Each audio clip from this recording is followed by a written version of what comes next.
Welcome back to my kitchen. Today I'm excited to share a brand new homemade recipe that's simple, delicious, and perfect for anyone who loves cooking at home. Stay with me till the end, and I promise you are going to love this one. Sifted bread flour, 250 grams or 8 ounces.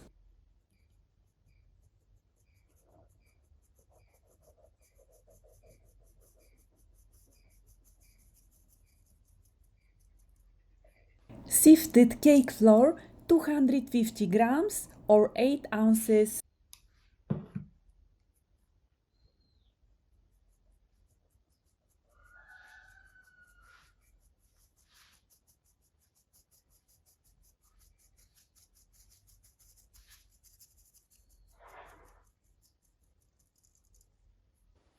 Sugar, 60 grams or 2 ounces.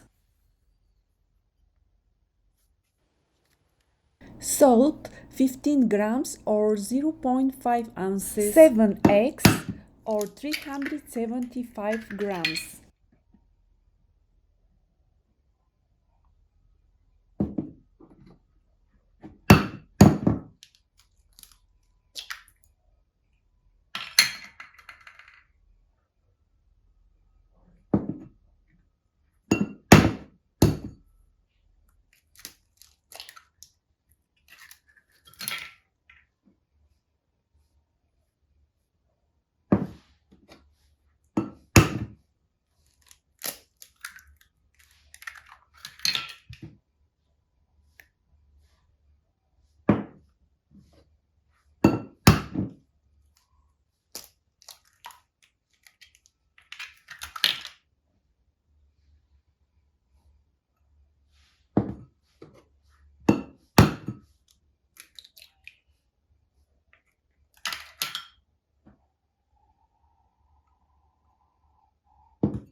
Pour the fresh milk gradually.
If you enjoyed this recipe, please give the video a like and leave me a comment below. I love hearing from you. Let me know what recipes you'd like to see next. I'm always open to new ideas and suggestions. Your support really helps the channel grow.